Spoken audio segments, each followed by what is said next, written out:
3, 6, 9, 12, etcetera 111 என்ற கூட்டுத்தொடர் வரிசையில் உள்ள உறுப்புகளின் எண்ணிக்கையை காண்க. உறுப்புகளின் எண்ணிக்கைன்னா என்ன சொல்லலாம்? என்ன தொடர் வரிசைன்னு சொல்லியிருக்காங்க? கூட்டுத்தொடர் வரிசைக்கு ஷார்ட்டா என்னன்னு போடுவோம் நம்ம?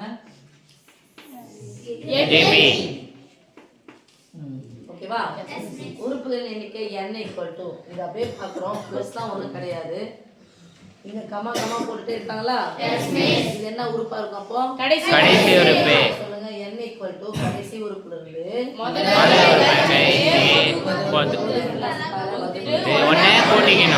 ஓகே. கடைசி உறுப்புனா சொல்லுவோம் முதல் உறுப்புனா சொல்லுவோம் ஏறினே போதா இறக்கினே போதா? வித்தியாசம் ஏறினே போனா பிளஸ் எவ்வளவு ஏறுது? 3. ஓகே சாமி, ஃபார்முலா சொல்லுங்க.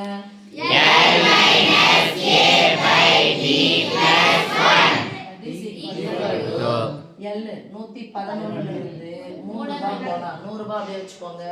11 ரூபாயில இருந்து 3 ரூபாய் போனா எவ்வளோ? 108 ரூபாய். 100 ரூபாய் இருக்கு 108 ப்ளஸ் பண்ணதா அர்த்தம் பிளஸ் 3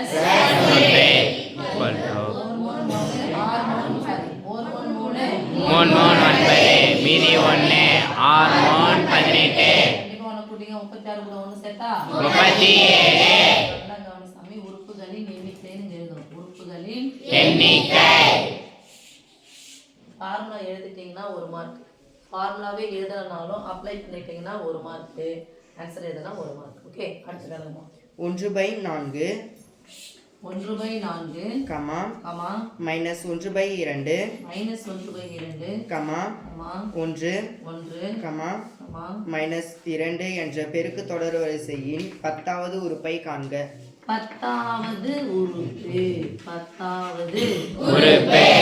வதுன்னு ஒரு வார்த்தை வந்துச்சுன்னா நீங்க என்ன சாமி போடணும்? T10.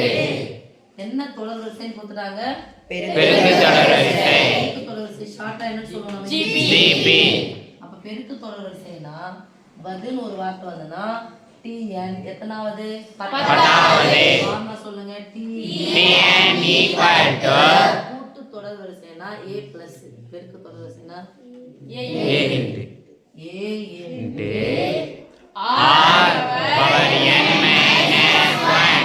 என்பது முதல் உறுப்பா? பெருக்கு தொடர் வரிசைனா பொது விகிதம். இரண்டாவது உறுப்பை முதல் உறுப்பால வகுக்கணும்.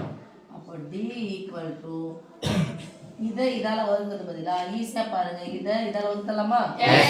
பின்னாடி இருக்கிற உறுப்பை முன்னாடி இருக்கிற உறுப்பை என்ன பண்ணோம்? வகுக்கணும். ரைட்? அப்போ பின்னாடி இருக்கிற உறுப்பு யார் சாமி? 1 தானே?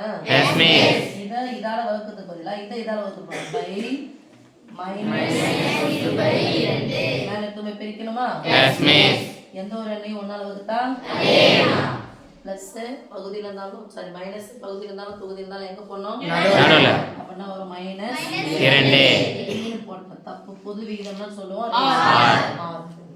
கூட்டு தொடர் வரிசைனா D, பெருக்கு தொடர் வரிசைனா R. இப்ப போட்டாச்சா? ஃபார்முலா 10வது உறுப்பு TN = A × R இப்ப n என்பது எத்தனை? இது இதான எண்ணிக்கை. அப்ளை பண்ணலாம். T10 = பதிலா 1/4 R மதிப்பு -2 அடுக்கு n ல இருந்து 1 கழிக்கணும். முன்னாடி இருக்கிற ஒரு 10ல இருந்து 1 கழிச்சனா அது 9 அடுக்கு ஒத்தப்படியா இருந்தா மைனஸ் தான் கிடைக்கும். ஒத்தப்படியா இருந்தா பிளஸ் ஒத்தப்படியா இருந்தா மைனஸ் போட்டுக்கலாமா? ஆன்சர் மைனஸ்லாம் வரப்போகுது. அந்த மைனஸ் பிக் எங்க போட்டுக்கலாம்? ஓகேமா? இங்க பாருங்க 2 ன் அடுக்கு 9 எத்தனை முறை போடணும்? 2 முறை போட்டா மீதி எத்தனை முறை இருக்குது? 7 முறை. சொல்ல மாட்டீங்களா? 7 முறை. ஏன் மிஸ் இத மட்டும் போட்டீங்கன்னா நடுவுல பெருக்கல் குறுக்க கேன்சல். 2 4 கேன்சல் ஆயிடுச்சா? மைனஸ் 2 ன் அடுக்கு 7 அப்படியே வேற வச்சுக்கலாமா? 2 4 4 8 8 16 32 32 64 என்ன ஒரு டபுள் டபுளா பக்கத்து இது பண்ண 64 தானே 100 இன்னுமா பெருக்கல் போட்டு போட முடியும் 28. 4 128 32 கூட்டினா 64 64 கூட்டினா 28 மைனஸ் 128. ஓகே சாமி, இந்த ஐடியா எப்படி பண்ணலாம் பாருங்க. முதல் உறுப்பு பிளஸ்ல வருது, ரெண்டாவது உறுப்பு மைனஸ், மூணாவது உறுப்பு பிளஸ், நாலாவது உறுப்பு மைனஸ். அப்போ அடுக்கு இரட்டைப்படையா அடுக்கு இரட்டை எண்கள் எல்லாமே ரெண்டாவது உறுப்பு, நாலாவது உறுப்பு, ஆறாவது உறுப்பு, எட்டாவது உறுப்பு, 10வது உறுப்பு இதெல்லாம் ஒண்ணா போகும் மைனஸ். ஒருவேளை இது இல்லைனாலும் இது மாதிரி ஐடியா வச்சு போடுங்க. சரி சாமி.